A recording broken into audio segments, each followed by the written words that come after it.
All right, I believe we are live. Hello, everyone, and welcome. I hope you're having a great day thus far. My name is Elise, and I'm excited to be joined by our investment strategist, Ruben.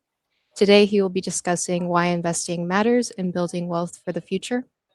Regardless of what future means to you, I'm sure Ruben will have some valuable takeaways for you. And for those bits of information that you would like to revisit after the webinar is recorded and the slides will be available for you to go back and look at your leisure. Thanks, Elise, for introduction, and happy to be here. Yes. A bit about Ruben before we get started. He is an investment strategist here at Saxo. He joins us with 3.5 years of experience as an equity analyst at Nordea Asset Management. In addition to this experience, he also has worked at small family offices as an associate and analyst. And some education that underscores this professional experience is a master's in business administration and e-business from Copenhagen Business School and a bachelor in economics from the University of Florence. Ruben is also passionate about making financial ideas accessible and useful to clients like yourselves. So we are truly lucky to have you here today and look forward to hearing what insights you have. A roadmap for today, we will spend 45 minutes on the 5-part agenda that you see here. We will begin with why investing matters. We will then outline risk and risk tolerance, discuss goal setting and creating a plan for financial success, evaluate the power of compounding, and practical tips and examples. This webinar is an hour long, so we will dedicate the last 15 minutes to Q&A, but please feel free to ask questions in the chat, and if they are of particular relevance to the presentation, I will try to ask Ruben them along the way. An important disclaimer just to note for good practice, information presented herein is for educational and informational purposes only and is not a recommendation or an offer or solicitation to buy or sell any securities. Investing in financial products, of course, involves risk, including risk of loss. As a general rule, you should only invest in financial products if you understand the risk associated with them. Past performance is no guarantee of future results. And before investing, you should consider your investment objectives, time horizon, and risk appetite. And with that, I think, Ruben, we are ready for you. Awesome. Thanks, Elise. And let's dive just into it. So part one is about the why of investing, why investing matters. And I think there are two main reasons that we can say is inflation and that type keep moving. And if we not keep pace with the time, then we might lose out because of something called inflation. So cash does not really stand still in real terms over time. And then we'll see why in the first slide. So as you can see, inflation is the slow leak in your financial tire. You often do not notice it month to month, but you feel it over many years. So because your purchasing power simply loses value over time. And the chart here in the slide, it just shows a simple example. Even just a 2% inflation, which is currently the European Central Bank target, just reduces in over 20 years by the value of your money by almost 35%. So it's a huge impact. And the point here is just not to fear inflation, but the point is to recognize that doing nothing is still a decision and it has a cost. And the cost is to lose purchasing power over time. Now, the second reason why investing matters is the opportunity cost, or that growth needs time to actually materialize. So keep everything in cash can feel safe, but if the returns are low, the gap versus investing can grow big over time. And then we can also see on the graph that it compares two constant return assumptions. One is 6% invested and one is 2% cash, which is rarely the case because currently it's most close to 0%. So it just showed the idea that if you stand idle and you don't invest, then of course you will obtain over the very long run way worse results than investing and generating returns. So the takeaway here is simple: growth needs time. Starting earlier uh, often means that time do more of the work than your actual contributions. And of course, we know that time is a scarce resource, and money can be added later, but time cannot. So it's really the scarcest of the resource. And often people say they will start investing when the markets feel calmer or when life is less busy, which sounds very reasonable, but it's usually never the case. And it turns just into more waiting and waiting and waiting. I think a better mindset is to start small, make it automatic, and focus on years and not headlines. So keep this long-term perspective. And we know that market can have many, many different moods and it goes up and down, but your plan should always be just one: stay invested. Before we talk about risk, I think it helps to know what are you actually buying. And of course, there are different investment products. And one is shares, also called stocks, which means that you own a little part of a company. Bonds, which actually means that you're lending money to a company or a government, and then you earn an interest out of this lending. Funds, or also called ETF, excuse me, or exchange traded fund, are baskets of investment. So that can make diversification really easy because you can just buy an ETF like a stock, but then you have a kind of a basket of, in some cases, even 500 different stocks. Cash still matters too. It gives stability and flexibility, and of course, it's always helpful to keep kind of an emergency fund, just because you never know what can happen in life. But the trick, as we have seen before, is also that you have to match these building blocks to a goal and a time horizon. And cash over a very long period is not a good idea. Okay, let's move to part two now. Here I will talk a little bit about risk and risk tolerance. And of course, the goal is not to eliminate or risk, or is not zero risk, which is probably not even possible. But the goal is to know what's the right risk for your goals and your sleep. So it's also important to kind of find the kind of risk profile or the risk tolerance that suits your capacity to actually take that risk, and that we'll see also in the upcoming slides. So risk has more than one meaning, and I think the big difference we can make is on short-term risk and long-term risk. Short-term is mostly volatility. We know the up and down movement in stock prices, and in some instances can be quite remarkable. And that feels uncomfortable, but it's not always dangerous. It's just a normal dynamic of the stock markets. Whereas long-term risk is a bit different. I think the major risk in the long run is to have a permanent loss of capital. So that means that you sell after a panic, you sell in high volatility times, or you own weak businesses that simply don't perform over the long run. And this is a bigger risk because actually you have lost your capital. Whereas in the short term, you can actually stomach the volatility and accept those ups and downs, and probably there's no real repercussions on your economy.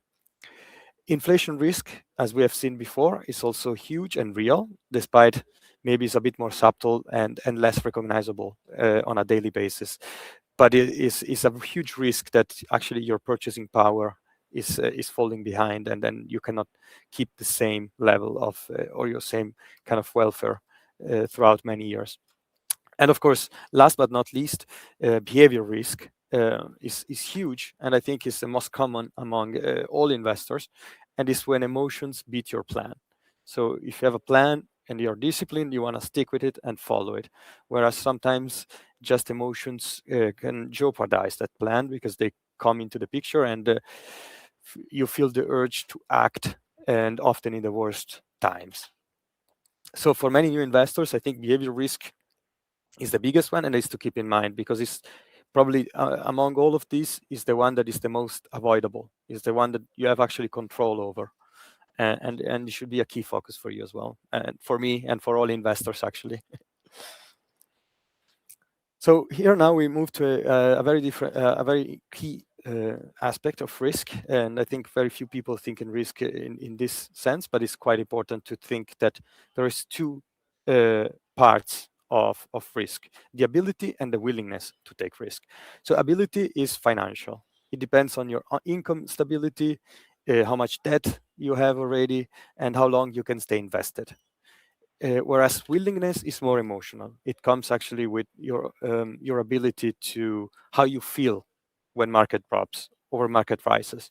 So it's about you and how willing you are to take kind of, or how good you are to stomach the ups and downs in the market.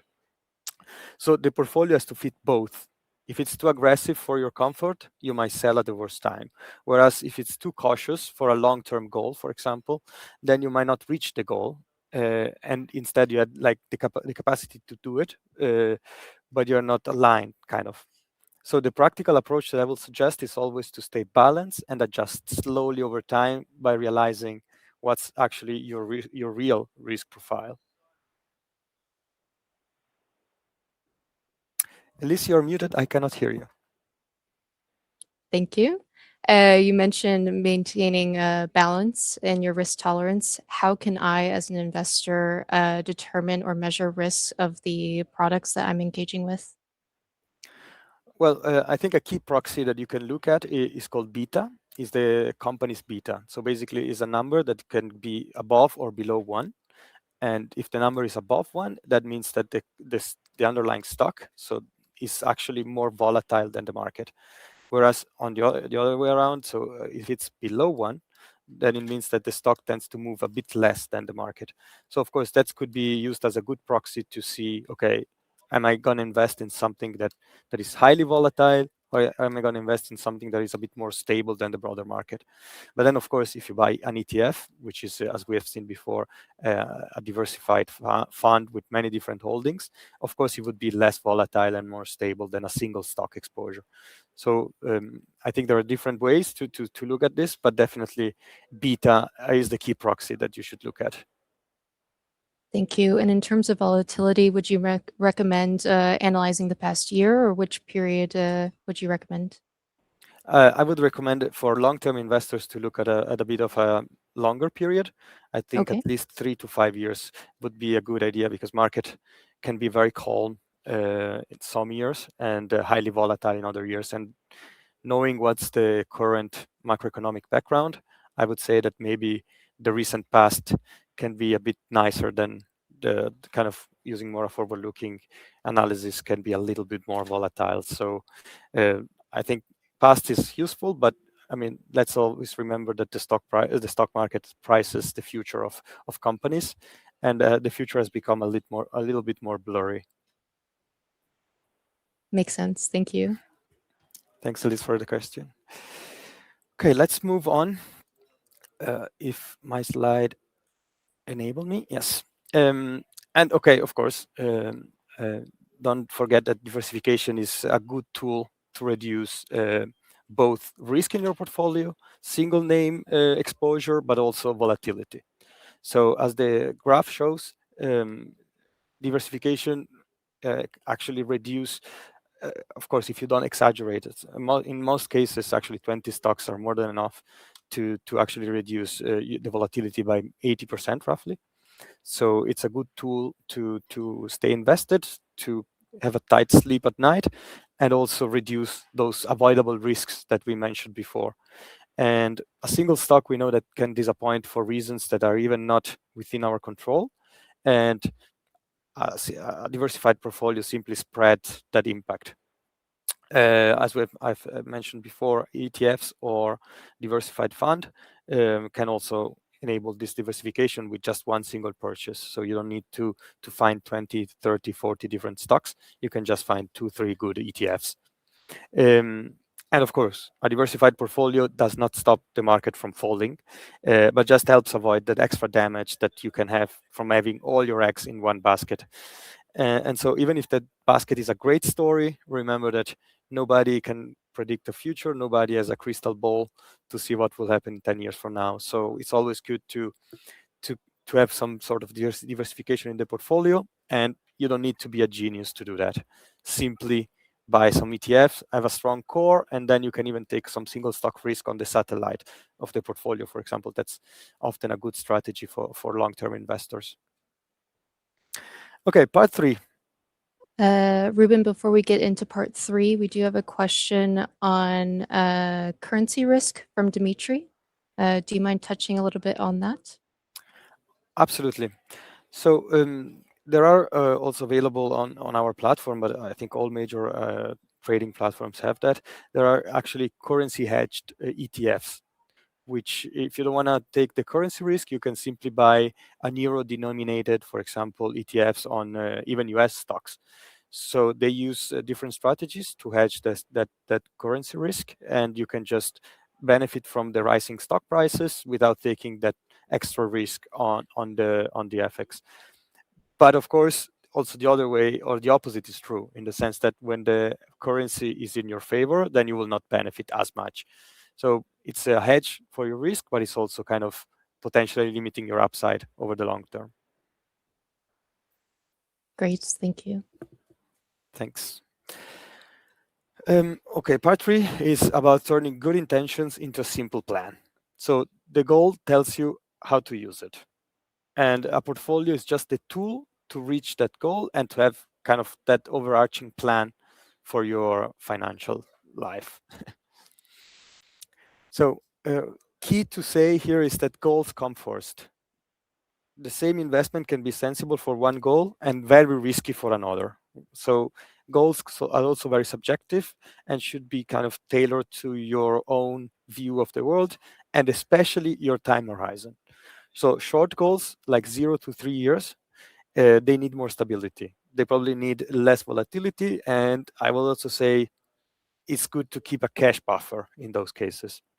Medium goals, which are defined to 3 to 10 years, still need care, but they can take a little bit more risk, in the sense that you can have for example, 50% stock, 50% bond, or some sort of allocations that also includes a little bit more volatility, but potentially higher returns over the medium to long term.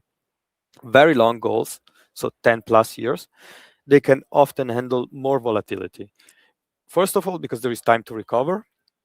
Second, because as we have seen, and we will also see further in the slides, and when I talk about compounding, we will see that time actually works in your favor. When you have such a long-term goal or such a long-term horizon, then you can actually benefit from time, not only because you recover from potential losses, but also because compounding works that is earning interest on interest. And the longer you let it be, and the longer you let it kind of compound over time, the easier it will be to obtain great returns in the long run. So rule of thumb, the sooner you need the money, the less risk you can afford. Very simple. Here is a simple 4-step plan. So before I go and delve into the steps, let's make sure that you understand your financial goals. That's key, as we have just said, and your risk tolerance. So the plan matches your timeline and your comfort level. So this is key. So first, be aware of what's your risk tolerance, and then what the goals that you have in mind, and what's the timeline you want to accomplish those goals. And then you have to build, first of all, I would say always have a cash buffer. Cash buffer for surprises. We never know what the future has in store for us, and we always need some sort of safety net for worst case scenarios. Second, take all expensive debt. Um, Even the best investment can be beaten by some very high interest debt.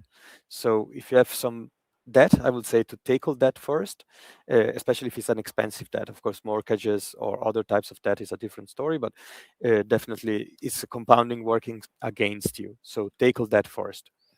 Third, set a monthly amount. So I think it's good to have, instead of following your emotions or being at the mercy of headlines, just set a monthly amount that you will actually put aside and invest in your goal. This is not perfection, it's just making progresses and reducing stress. So, and of course, as we have seen before, last but not least, choose a diversified portfolio. Even a great theme, even a great story, can backfire or can not materialize as expected. So always be aware that nobody can predict the future, and with some humbleness, decide to diversify your risk and your bets in the portfolio. And I also think that a routine reduces stress. But first, Elise, if you have a question for me. Yes, if I'm someone who's fortunate enough to not have sort of expensive debt, is there a goal that you would recommend in its place? Well, definitely, I think it's good, and then we will see also this later, that to have a review schedule. So if you have a kind of a balancing rule for your portfolio when you want to allocate certain percentage to stocks, certain percentage to ETFs, maybe bonds or different investment products, then definitely you should have kind of a review your portfolio and rebalance, but not based on a headline, on a bad news, or on a bad day where you're in a bad mood, but just find maybe once, twice a year a specific date where you will sit down and kind of review your portfolio and kind of make the decisions on which actions you should take. Sometimes also not taking any action is a good decision, but just don't follow the news. Don't or follow the news, but don't be affected as much, and don't act on that impulsiveness of I'm reading this very panicky news. I want to sell this stock which is related to the sector.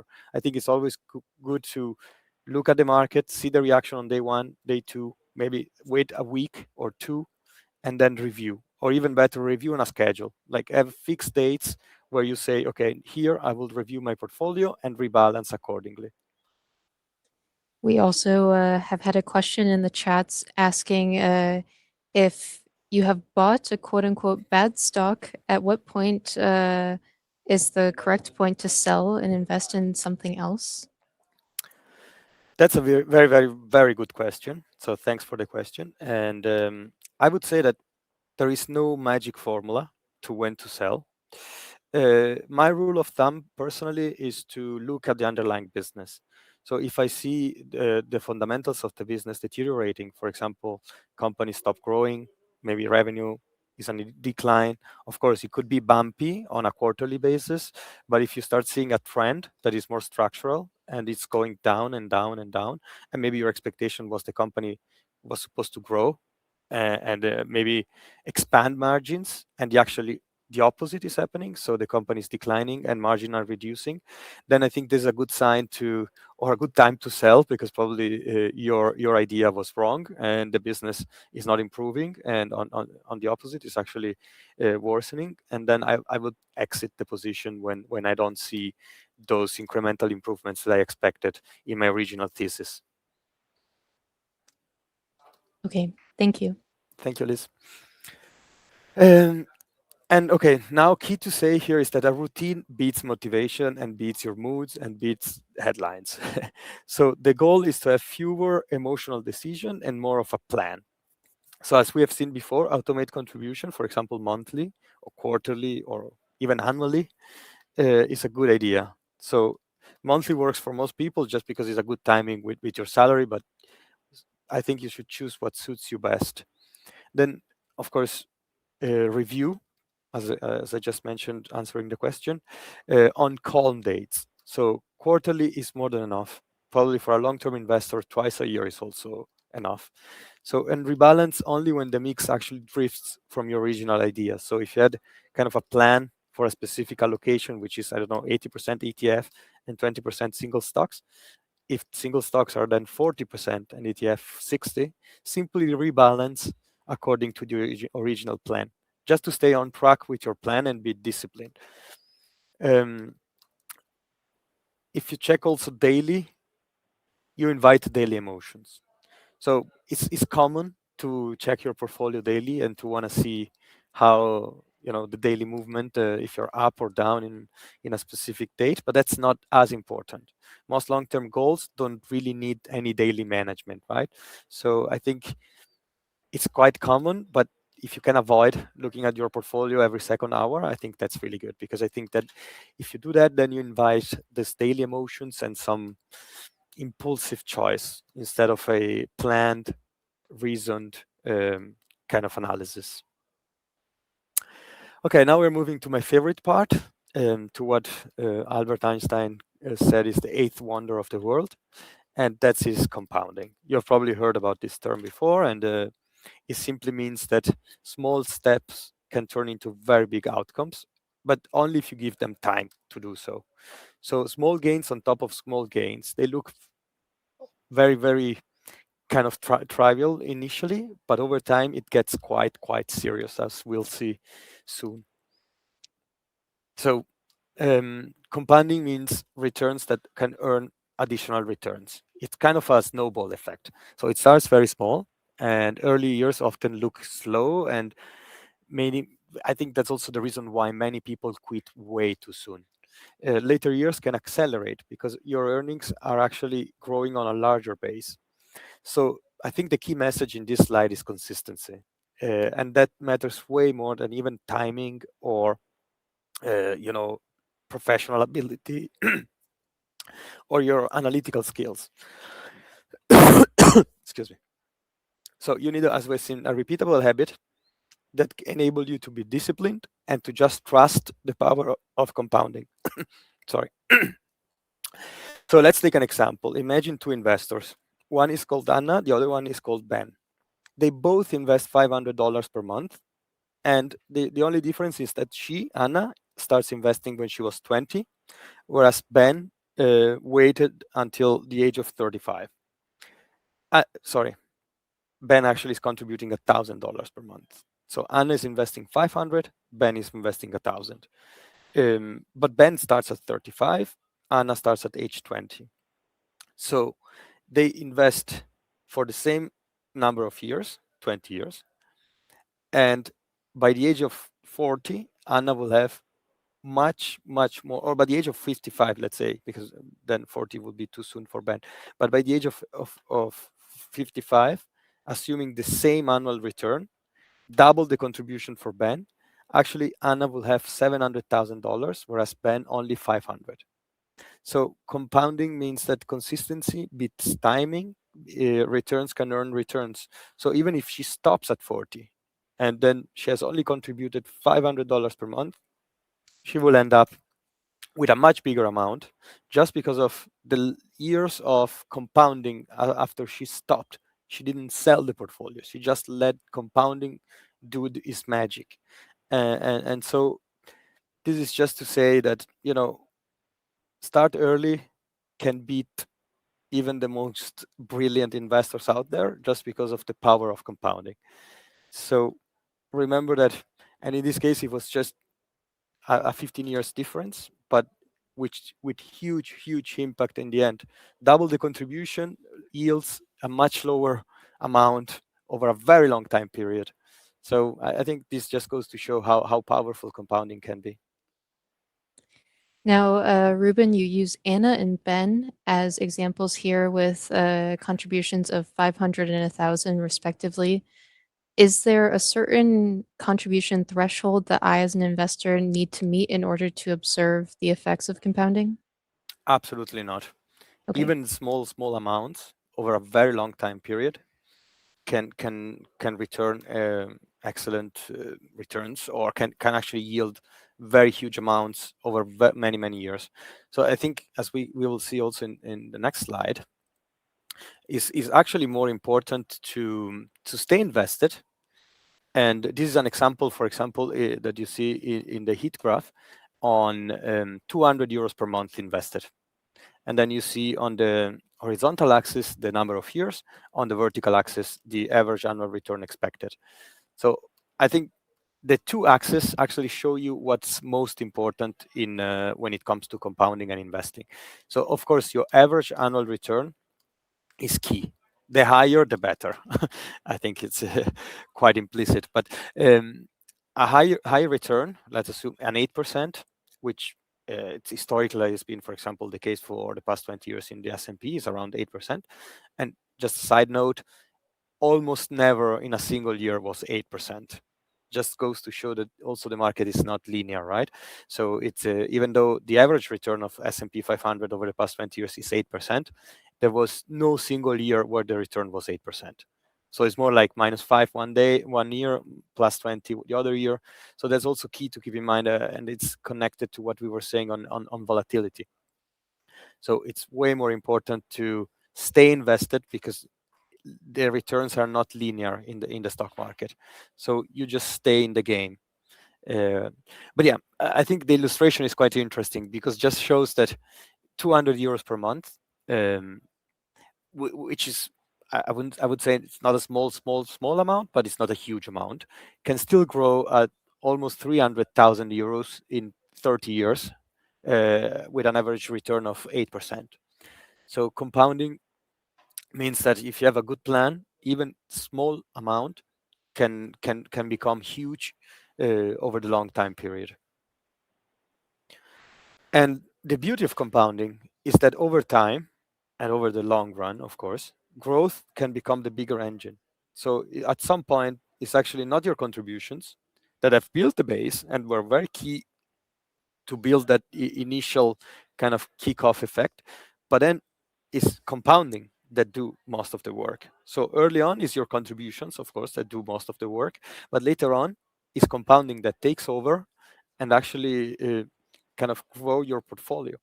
So that's why small and steady is actually very, very key to answer also the question.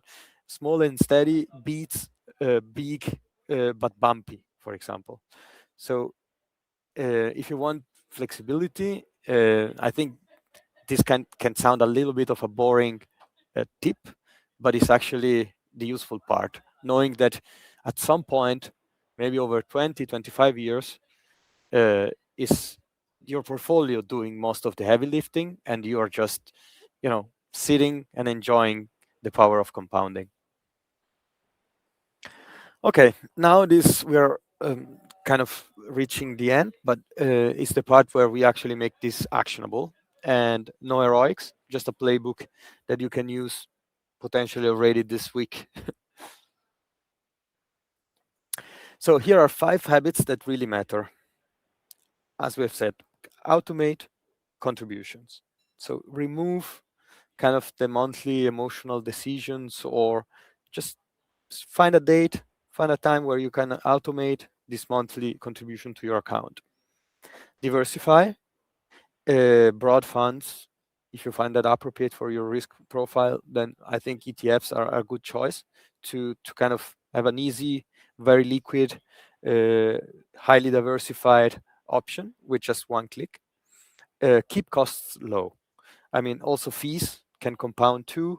As we have said before, FX is an extra risk, an extra layer that we should take into account as a potential headwind to the portfolio.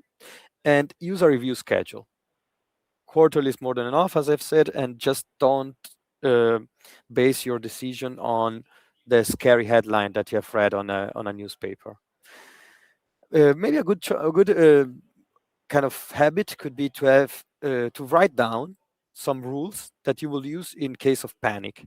So when you feel that the market is really testing you and you are panicking, maybe sit down, clear your head, and just write down 3 4 rules that you think are useful. Maybe, as I've mentioned before, I tend to look more at the business.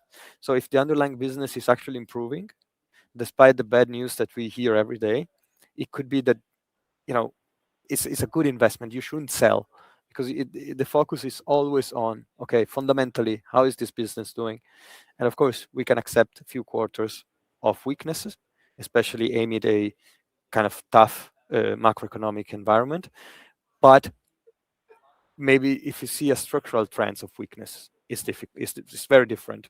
But I think we should be forgiving for a company that maybe miss expectations or in a quarter. But then if it's gonna be a year of weakness, 2 years of disappointments, then it's a bit of a different story. But just look at the business, don't look at the scary headlines.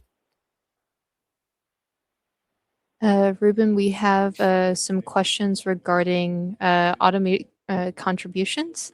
It seems like our lives are super busy and it's hard to remember everything that we need to do. So on the Saxo platform, is there any way to schedule monthly ETF investments? Yes, there is, and it's Mhm. called AutoInvest. And I will recommend you to take a look at that. It's a great option to kind of don't even think about your contributions and just automate that. It works currently only with ETFs and not single stocks, but it's a good way to just forget about it and and let the platform do the work. Otherwise, you can also simply set a recurring transfer from your. I guess almost all banks enable this recurring transfers, which is what I do. For example, the beginning of the month, first bank day, I just transfer a fixed amount to my trading platform. Good Um, idea. Mhm. simple is always good. Yes, indeed. Okay. Also, I think this is just a little bit repeating what I'm saying, but I just want to emphasize how important it is. Regular investing means a fixed amount on a schedule, right? So it's a simple way to reduce stress and kind of eliminate that uncertainty of timing. Timing the market is way more important than try to timing the market. And when prices are lower, then the same amount will buy more shares, as we see in the graph here. It's a good representation of, okay, what happens when actually the stock price goes down. And I'm buying each month the same amount. Then you're actually buying more units, so a higher number of shares with the same price or with the same amount that you're contributing. So it's actually over time, it does not only reduce kind of the regret, because with the benefit of hindsight, often happens that you say, I should have invested way more last year when the stock price was 50% down, and but also you're not trying to pick the perfect day, right? You're just staying consistent with your plan, and you just let that discipline and then consistency do the heavy lifting and the kind of removing that emotional side that might hamper a little bit your plans. Of course, this is not a guarantee of profit, but I think it does reduce a lot regret and hesitations, but it's also help you to stay consistent with your plan, which is probably even more important. This is just again a very simple example of our dear friend Leah, which invests 300 euros per month. She has a very long-term goal, 10 plus years, and the rule is that she wants to automate the monthly investment that she makes. So then market fall 15%, headline gets loud, because then that's also something maybe I should kind of emphasize. When the markets fall, then is when the headlines get very loud. So in a calm market or even in a kind of uprising market, you always see positive news and the headline are quite good and everything seems very calm. And the opposite is true when the market fall. So just don't be carried away by media and by the scary headlines that they have to put out. But yeah, back to the example. The markets fall 15%, headlines get loud, and the plan says keep the monthly amount, do not sell in panic, review on the next scheduled date. And if she does that, she will have very good returns over the long term. Actually, it's very difficult to compute, so I decided to not put any graph in it, but your returns can change by a few percentage points over the long run, and compounded, that could have a significant effect on the overall kind of capital that you manage to compound, just because you decide to pause your contribution in the wrong time. So is that what often goes wrong is that maybe you check the price dailies, you want to sell after a big drop, and then the decision ladder on the right is also just a simple checklist, right? So check the goal date. If the goal date is in 2045, then why are you selling a stock now that is just dropping, or an ETF?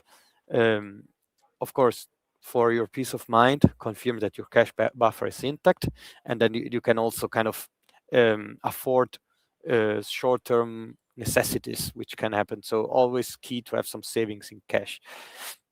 If the goal is long-term, keep contributions running. It's very key. You will buy simply more units, and you will have higher compound rate over the long term. Only change the plan on review dates. So we have said set specific review dates, change the plan accordingly on those review dates. Don't be carried away by a scary news.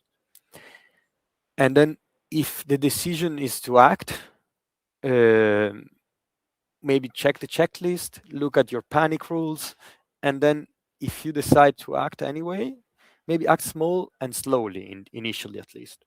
Unless you have good reason to believe that there is a big change coming and the company's outlook and fundamentals are really deteriorating, then just keep your head fresh, lucid, and then act small and deliberate when it's necessary. Ruben, I'm curious for myself, what are your own personal panic rules of when to act and when to kind of stay the course? Well, I have in the first place is don't check prices daily. So I'm a really long term. So my goal is to never sell. So I'm a hold forever, ideally, unless, as I said before, the fundamentals really change. But if I have a strong conviction on a company or an ETF, I really like to stay in the game and to stay for a very long term. So my first rule is don't check prices daily. Review your portfolio only once a year. So, and I tend to do this in the summer months. So it can be June, July, but in the months where maybe the market tends to be a bit calmer, and I'm also in a state of mind that is a bit less cluttered. It's a bit clearer than maybe throughout the year when you're busy with work, family plans, etc. So review in a calm month. Don't check the price daily, and especially never sell because you read a news. So if I read a newspaper, I read many financial magazines, I check news online, I go on Bloomberg every day, and of course, for me, it's very important to stay up to date.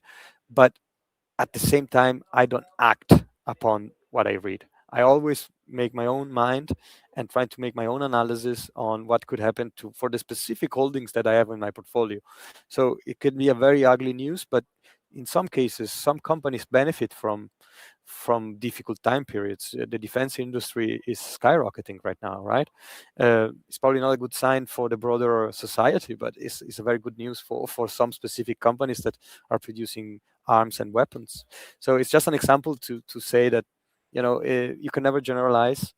Some bad news can be good news for some companies or some sectors, and so just kind of make your own mind and try to always sit back and wait a few days, let the emotions pass by, and then focus on a rational analysis of what are the actual implications over the long run of what you're hearing or what you're seeing.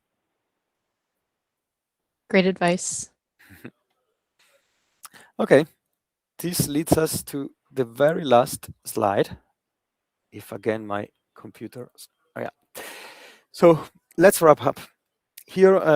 Well, of course, now I will also take questions, but just to wrap up what we have said so far. So investing matters because inflation and time work against cash. So idle cash in your account is good as a buffer to have the liquidity to come up to for emergencies, but it's actually cash and time. Time works against you if you only hold cash. So risk is manageable when it matches your horizon and your tolerance.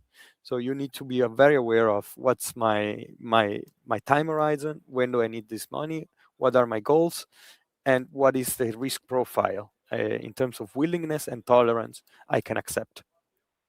Then goals come first. So you have a specific goal with a time frame and more or less a vague idea of what you want to achieve over what time period, and then a plan that is kind of designed accordingly. Um, and of course, the portfolio then is the tool to realize the plan according to your goals. Then compounding, we have seen that rewards time in the market, not timing the market, because that's, as Warren Buffett would say, is impossible. And especially it rewards the consistency with your contribution. So be steady, be consistent when it comes to your contributions, because over time compounding then will do its magic, and it will also enable you to kind of stop contributing or contributing even less, but then doing the heavy lifting for you. Then make it small enough. So and then simple habits beat clever predictions. Have you seen that makes small uh, but good enough in a way and repeatable contributions to your portfolio, to your account, just to make sure you stay in the game, just to make sure that you keep that consistency. And I'm sure that over the long run, everybody can really obtain excellent results just by stay consistent, but are not following the emotions, but coming with a plan, with consistency, and then just let compounding do the work. So now let's take questions, and I will pass it over to you, Elise. You're muted again. Thank you. And thank you again for the presentation. It seems like you're a big fan of compounding. Seems amazing. And before we continue with questions, I would like to highlight some of the upcoming webinars that we have here. I see, Sachin, you had a question on, can we guide how to use Saxo trading platform for individual investors, for a deeper dive point? I would like to highlight here that we have how to use Saxo Investor like a pro on March 11th. We also have some recorded webinars on our platform, addressing how to use Saxo Trader Go as well. And on February 25th, we're also going to discuss how to build a solid portfolio, which after today's discussion may be a natural extension to today. So just some dates and webinars to look at. You can also access them here at home.saxo, events and webinars. There was also a question regarding the webinar itself, whether it was going to be recorded and the slides shared. Yes, I believe the slides are now in the room, and then the recording will also be shared with you. So then you can reference the recording whenever you would like. All right. Great. A lot of ETF questions. Ruben, can you also see the questions as well? I think so. Yeah, I can. Yeah. Christian, I want to answer your question quickly. Was it I will, you? I will, I will maybe start with Linus. Is the one on top that I can see, and I really like the question. So thank you Yeah, for yeah. the question, Linus. Uh, I think if there is one KPI to follow, is definitely the commission fees. As we have seen also in the presentation, fees compound over time. So the lowest, the better. If there is something I will look at, is definitely, since most of the, well, of course, then you should choose which type of ETF, which geographies, which type of companies. I would say the more broad-based, global, and with the lowest fees are always the best, in my opinion. Those are those that maybe fees eats a bit less of your returns over time.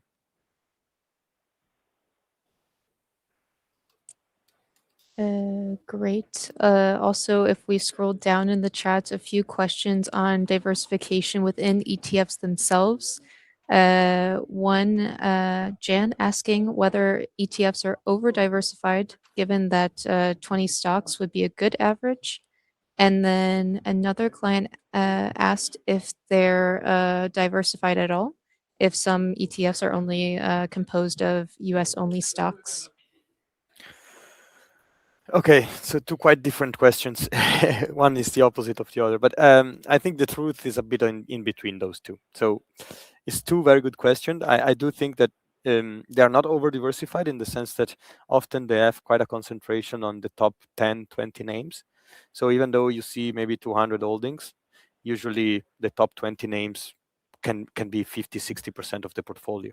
So then you should look deeply into the single stocks that are held in the ETF and see if you like those names. As the other question was mentioning, there are some ETFs, especially US based, where you're actually investing in 7, 10, the famous Max 7 or the big techs in the US. And if you don't like that exposure, of course, then you should find something maybe excluding USA or excluding technology or a more diversified. But to one question, I will answer no, they're not over diversified because often there is a group of companies driving the returns.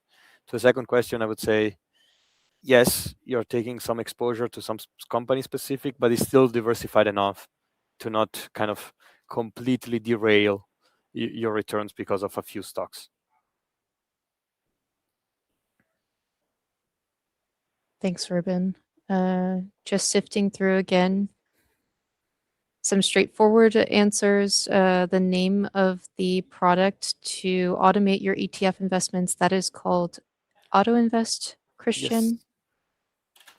Yeah, it's called AutoInvest. You can find some information online. Yes. And Michael, along with that, does routine investment mean investing in the same stocks or different ones? I believe you can rebalance your portfolio before the next cycle with AutoInvest. Yeah, exactly. Mm.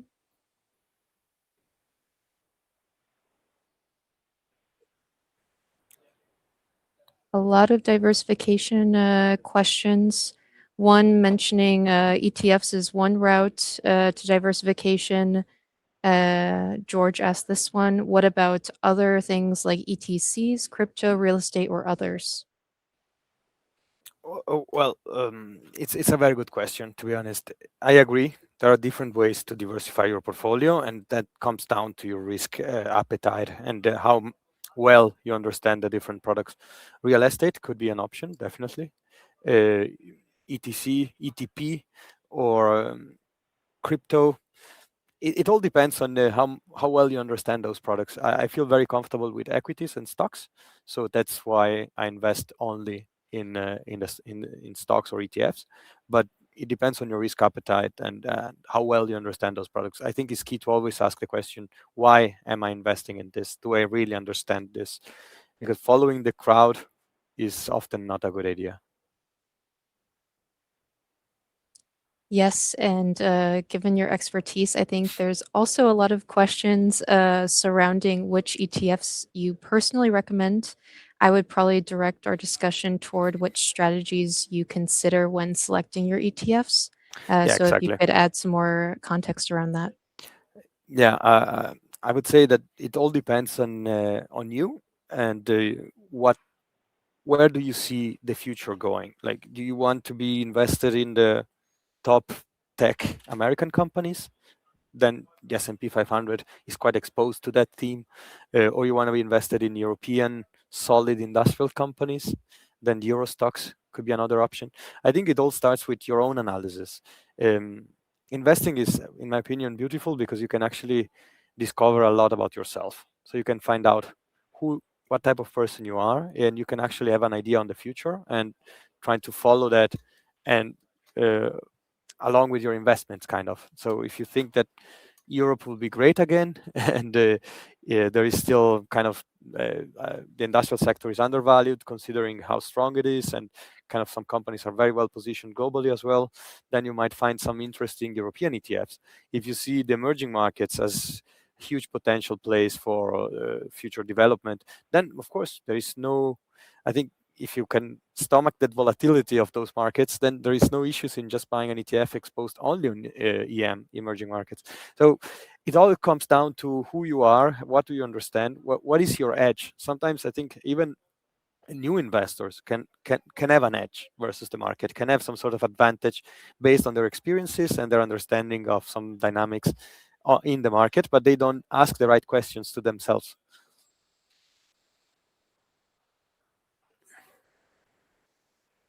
Thanks for sharing that. Was just reading through some additional questions as well. Always good to be informed on what you're investing in and take a more personal approach because ultimately that is what will work for you. There was a good question surrounding investing on a monthly cadence. Does that same recommendation hold in a bear market? um, I think even let's assume that there would be a very long bear market. I think for someone our age, or anybody really, which has a very long-term horizon in the market, a bear market can also mean good news. Could also mean that with the same amount, I'm buying more units, more stocks. So if my idea is to hoard up or to accumulate a lot of stocks over a long time period, then a bear market is where you actually should invest more, should keep your contributions, if not raise them, because you're buying higher units with the same amount. So for very long-term investors, can be really difficult to do emotionally, but rationally is the best choice. Yes, and if you were to, I found the question again from Enio. For those who are outside of our age, maybe a bit older, would you still think that is a good idea? Or how would that alter your recommendation? Well, as we have seen also in the presentation, it depends on your time horizon more than your age. I mean, there could be the 18-year-old that maybe wants the money in 5 years because he thinks like, I will graduate and I want to buy a house. Then it doesn't really matter your age, right? It matters more what's your time horizon. How soon would you need the money? Whereas if you are 50 plus, but you still believe like, I want to, you know, leave this as a heritage for my grandkids, for example, and then your time horizon is 20 plus years, then I think you should. This applies to you as much as to a 25-year-old. Thanks for clarifying.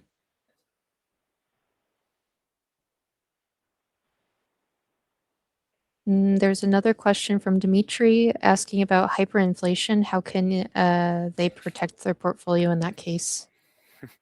That's $1 million question, Dimitri. That's if you come up with an answer on that, I will gladly hear it. But I think that this is maybe adding a little bit of a layer of complexity here. But the fair answer that I can provide is that you should find company with pricing power. So those companies that can actually raise prices when inflation is high. There are a few. There are sectors where it's easier, where it's less competitive, and so companies have a higher degree of pricing power. But definitely, is not very common, to be honest. Most of the companies are price takers and not price setters. So I would recommend to just find those companies where you feel like, even as a consumer, sometimes you get that sense of, okay, this company actually, in a space like, for example, luxury items, they tend to command very high prices with very high margins, and there is no direct correlation between demand of those items and the prices. So the elasticity is limited, and therefore probably many companies in the luxury space can have pricing power, but then it has to be tested empirically, right? It's then you cannot just take for granted that, oh, okay, it operates in this industry, then it has pricing power. Soft luxury brands probably don't have the same pricing power as the top end really luxury brands. So it's always up to you. You do your due diligence, but I think the only slight protection you can have is pricing power. But when it's hyperinflation, then it's not easy to raise prices by 50, 100% per year, right? So that I have no good answer for that. You're muted again, Elise. Thank you so much.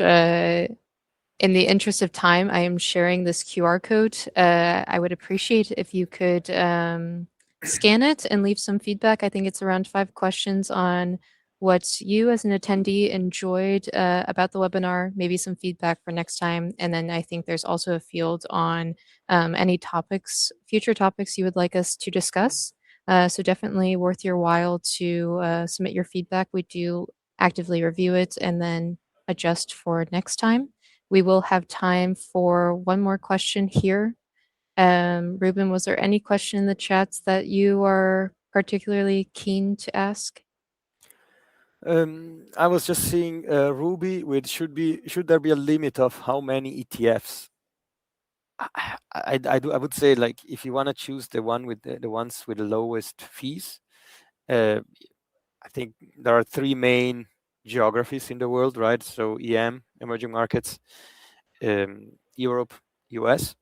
So I would say that if you have three ETFs giving you those broad-based, there is always even global ETFs, but yeah, I don't think it makes sense to have a portfolio of 25 ETFs. If you ask me, I think 2, 3. Just make sure that sometimes this is also maybe not that straightforward for many people. Diversification is not about owning a lot of different stuff, because maybe they can be correlated and they move with the same drivers. So it's more about thinking in terms of, okay, if I have exposure to this sector and this geography, how can I actually diversify away from this sector and this geography? It's not buying more stuff which is maybe highly correlated.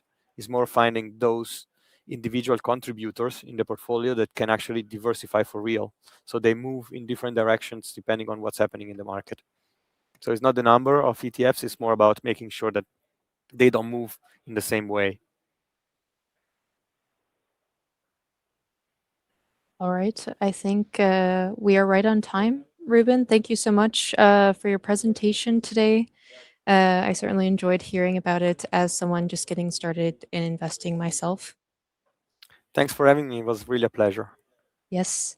For the attendees, I will stay on a few more minutes if you would like to leave some feedback. Otherwise, this webinar has been is done, and you will find the recording on our website. Thank you. Thank you.